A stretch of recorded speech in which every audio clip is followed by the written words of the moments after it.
Okay, well, I'm gonna start on the smallest shop project first.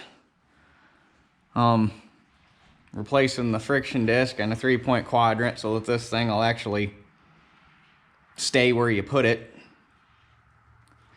Because right now with that friction disc out, the lever will stay where you put it as long as there's no load on the 3-point. But if you're like pulling last thing we did with it was run the box blade. But if you're pulling something on the 3-point and it starts getting a little bit of draft, it'll pull the damn lever back up because there's literally no resistance. It's just over there doing whatever it wants with that disc missing.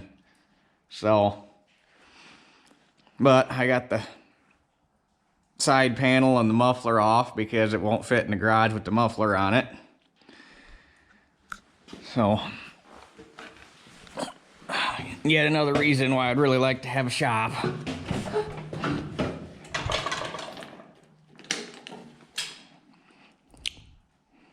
Cover your ears because this thing is obnoxious with no muffler on it.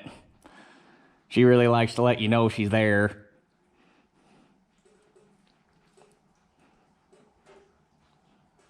Na na na na na na na na.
Everyone here knows how much I enjoy my straight pipes, but that one right there, I don't think I could do it. I mean, don't get me wrong, it sounds good, but oh my God, that thing's got a crack. But it sounds good, but she's loud. But anyhow, so that friction disc go right there, and as you can see, there ain't a damn thing left of it because it should be about 3/16 thick. At least that's what the new one is we got. And it's metal on metal. So, center link's got to go. Toolbox got to go. Seat's got to go. Then the hydraulic top cover has to come off. And unfortunately, because this thing is narrowed all the way up on 30s, in order to get the quadrant and the levers and everything out of the side of the housing, the fender's got to come off. So, yep, good times. But it's better than having to pull the top cover. So, anyway, I guess start pulling parts. It's going to take longer to tear it apart and put it back together than it is to actually fix what I'm tearing it apart to fix. This is a shitter of it, but you'll have that. So anyway, get at her. Now, everything I'm doing here is obviously below oil. It's because the oil level is going to be up here somewhere. So it's not quite below oil, but you're better off to get the oil out. So you make yourself a nice handy loop hose that you can drain into a 5-gallon bucket, and you just use the tractor to drain the hydraulic reservoir. It's actually how they tell you to do it in the book. There's a drain plug right here, but it's still above oil level, so you can only get it drained down this far, and there's still probably 3-4 quarts of oil, if not a little more, in the oil pan for the hydraulics.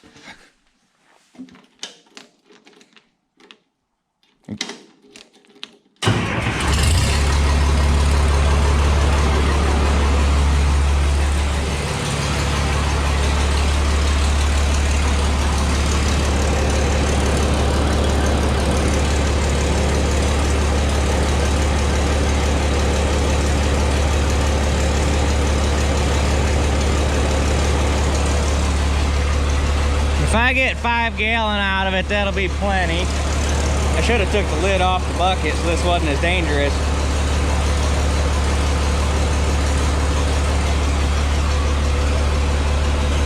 Five gallon will be almost empty, but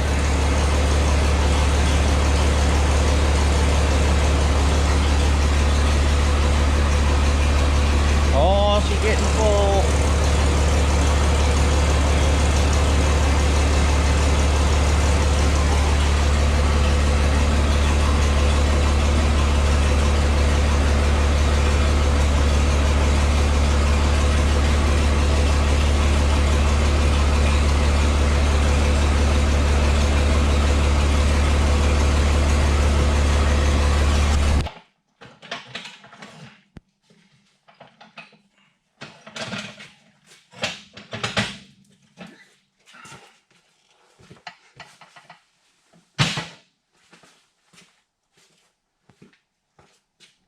Alright, see if I can get the fender off by myself.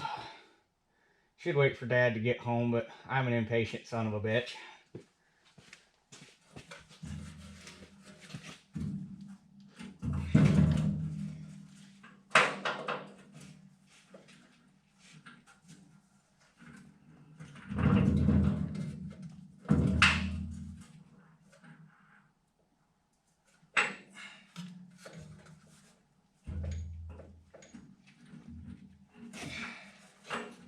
Come on.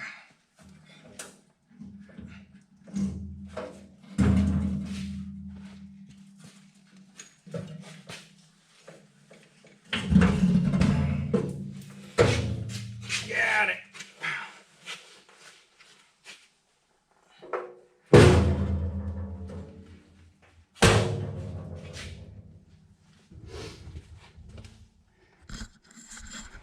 The fenders themselves ain't too terrible a deal. It's that fucking 45-pound cast iron bracket that they put on there that's the bitch.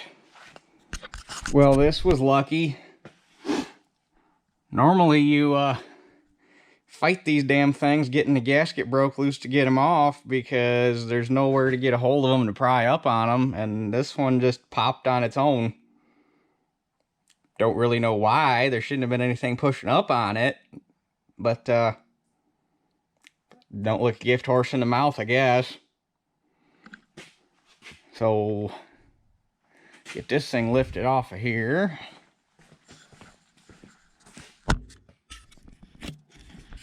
You can kind of see from that angle. Damn it. You can kind of see from that angle. Need a little pry bar.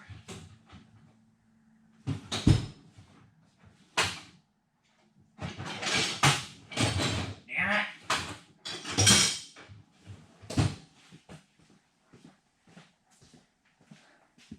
Now it's probably going to make a little bit of a mess because there's probably a little bit of oil left over in the passages.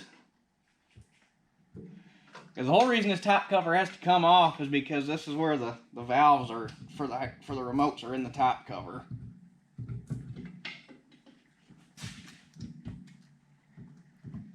Yep, she's going to make a mess. A little one, but still a mess. Let me get some stuff here to prevent that. Well, it won't prevent it, but we'll negate it a little bit. Alright, there it is. I was going to say, where to set the damn pry bar? I just had it in my hand.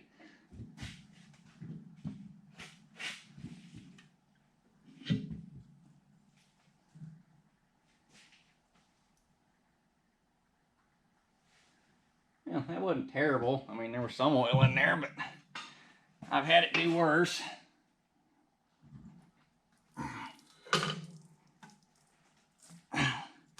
And now it's just a matter of wrestling the heavy son of a bitch off of there.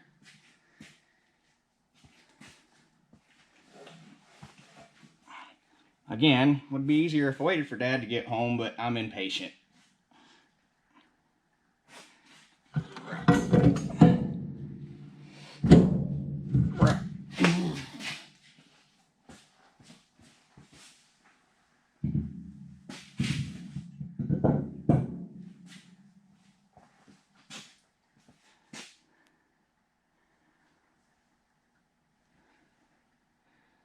Damn.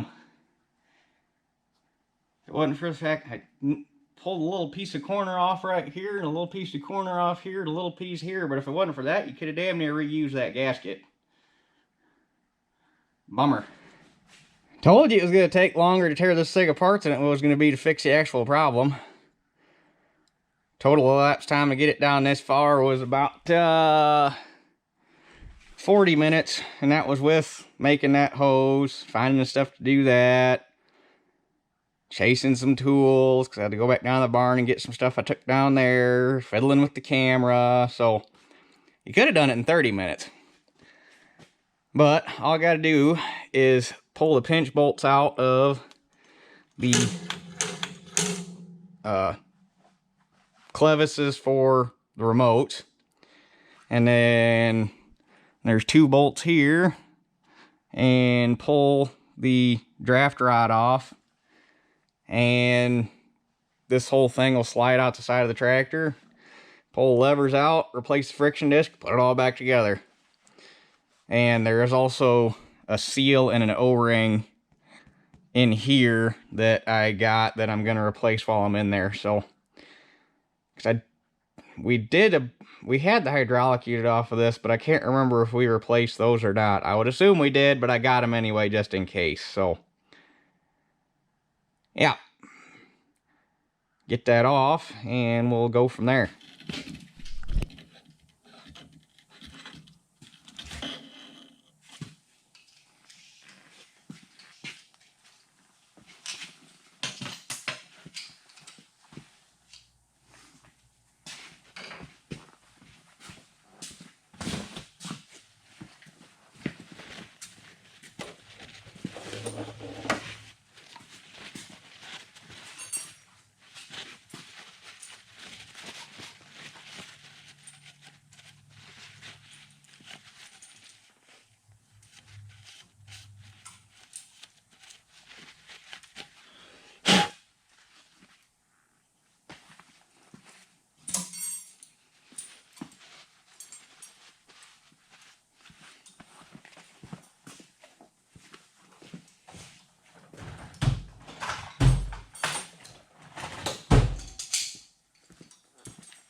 So we got to go through all this to replace that little 3-inch fiber disc.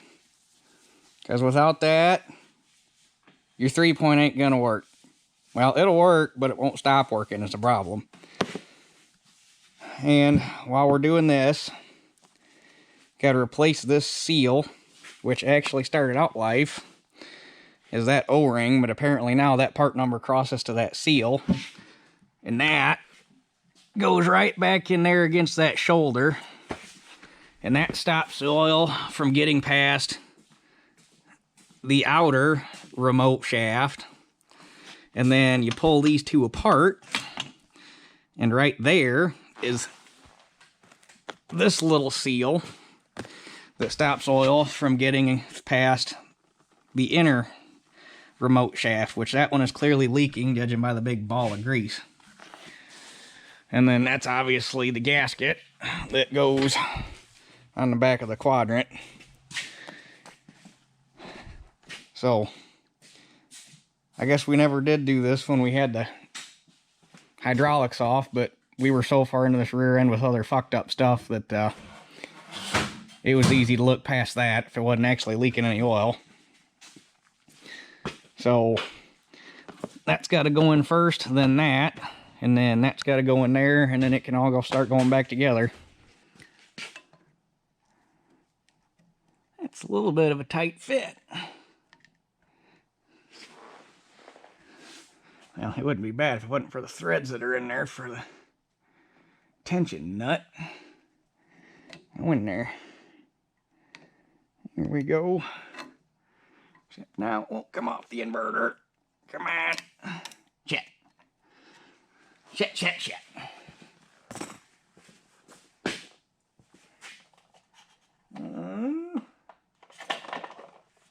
See if we can walk it in with that.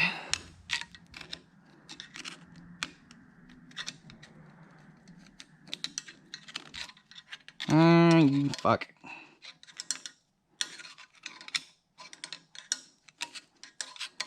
Well, we're gaining on her.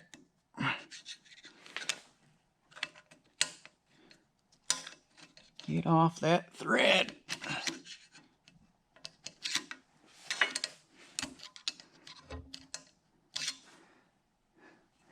Can't see. I think it's in there.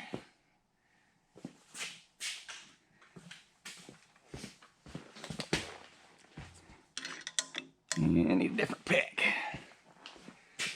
What do we got that's not too bendy?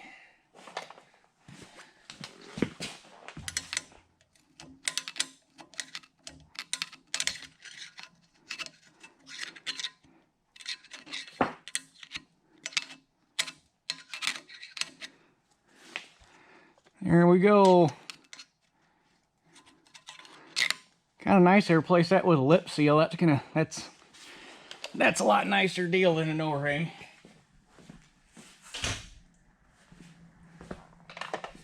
And need a little dab of grease on that, just so it'll make life easier.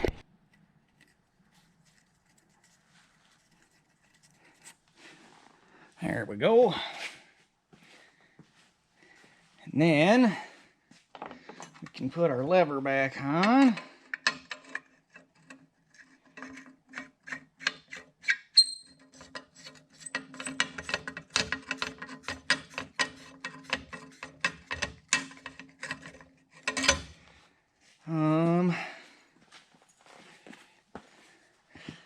That's a lot thicker. I mean, that's a pretty decent sized hunk of fiber.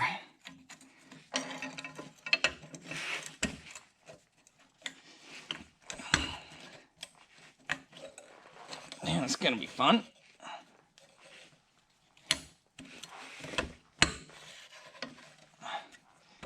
I'll be damn it started.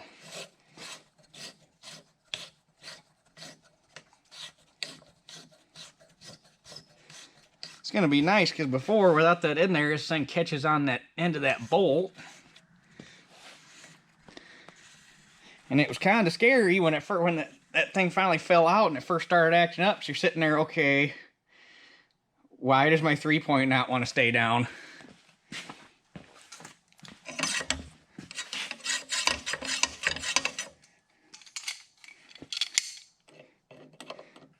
Then I was looking around trying to figure it out, and it's like, oh, that's not supposed to be metal on metal.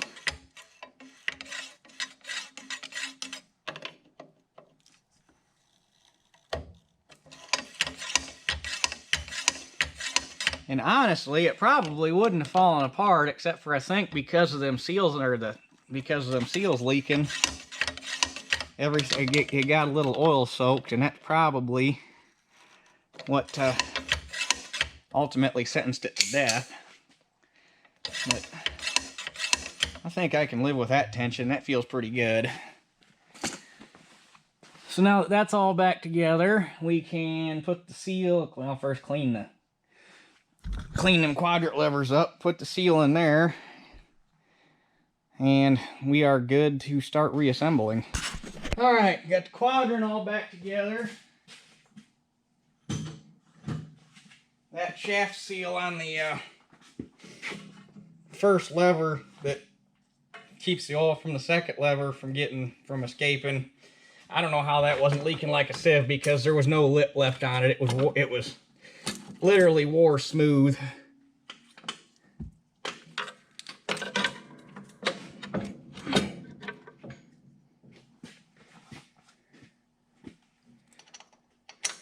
I cleaned both mating surfaces up with a Scotch Brite pad on the die grinder, and got some gasket sealer on it, on the gasket, obviously. And if I can find the bolt holes, come on.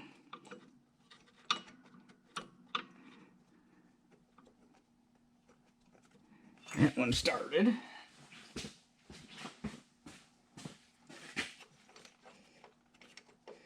Now this one's got to start. There we go.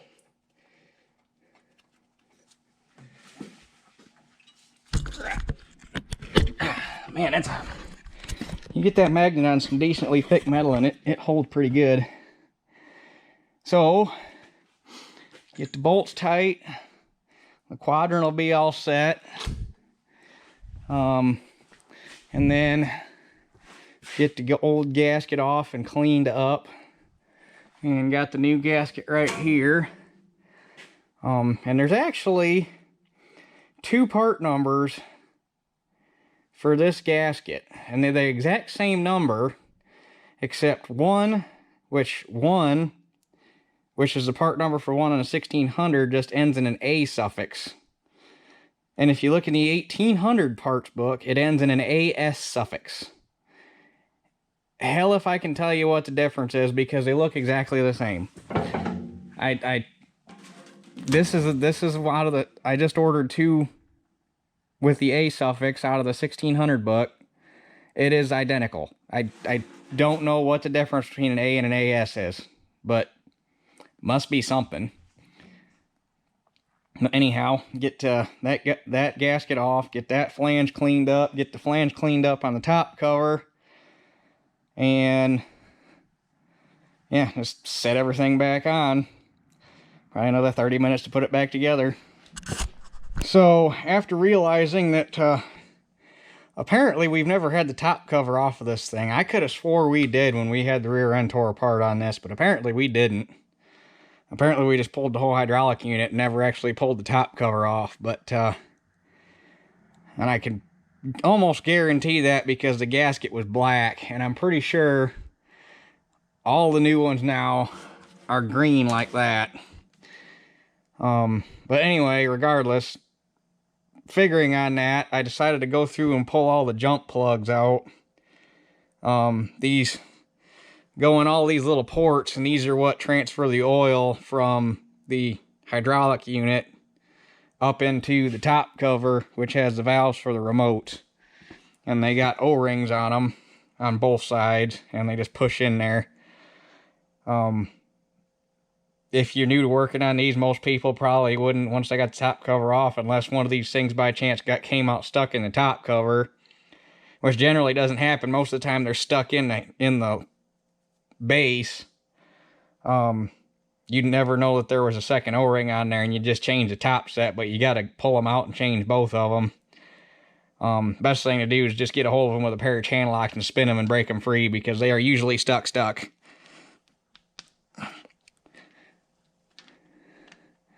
And normally I'd grease them, but since there's a little bit of oil in there, we'll just use the hydraulic oil and slick them up a little bit.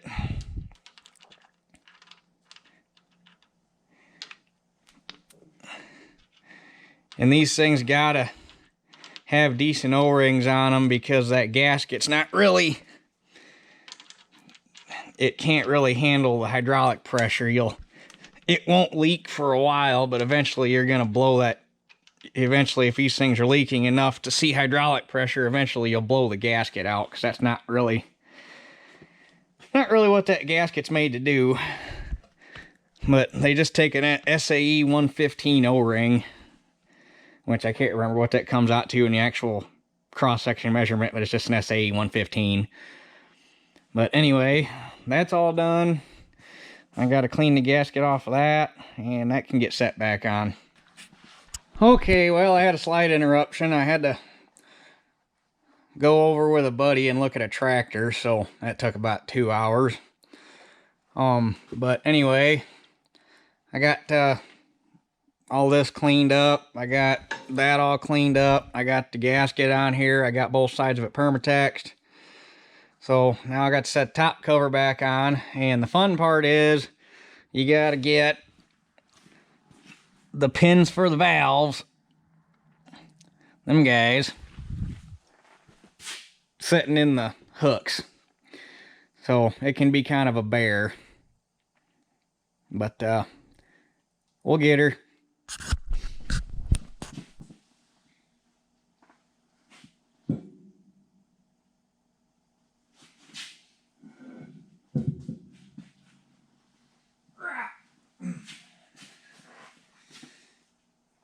Never let it be said that Oliver didn't put any iron in their tractors, because everything on these things is iron.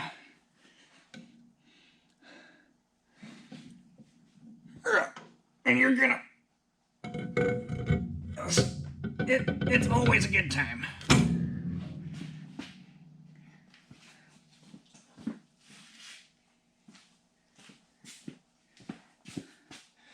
Okay. Now,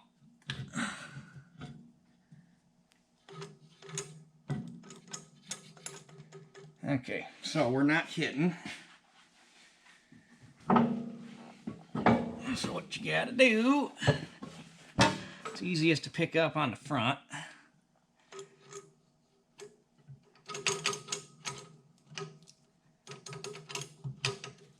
I think we might have it. We do not have it. We definitely do not have it.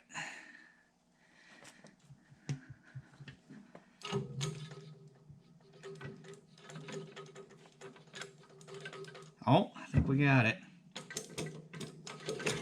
Perfect.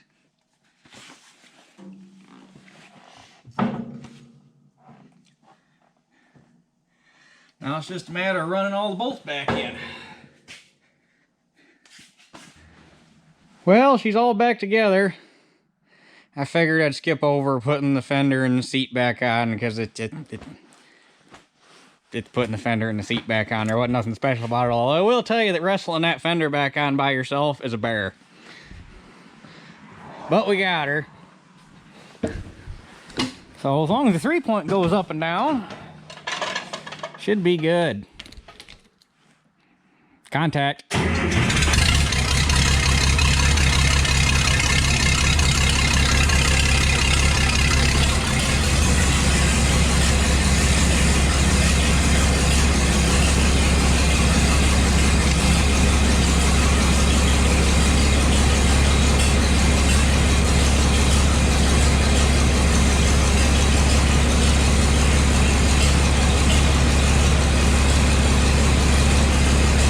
As intended. It's gonna have a little bit of air in the system so I can run the remotes, but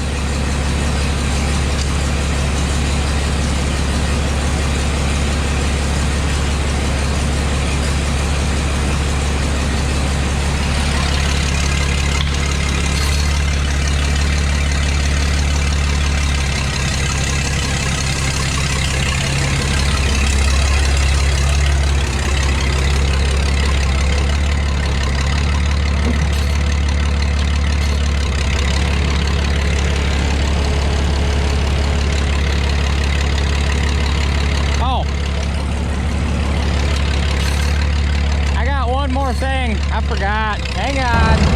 I'm here to tell you, them lights in the fenders work a lot better if you actually wire them up. Or I guess I should say plug them in. Kind of forgot forgot about that. But anyway, get this thing swung around in the barn and get the side panel and the muffler put back on it. And sweep the floor in the garage and probably call her a night. So one little project out of the way anyhow. But that's it for this one. We'll catch y'all on the next one.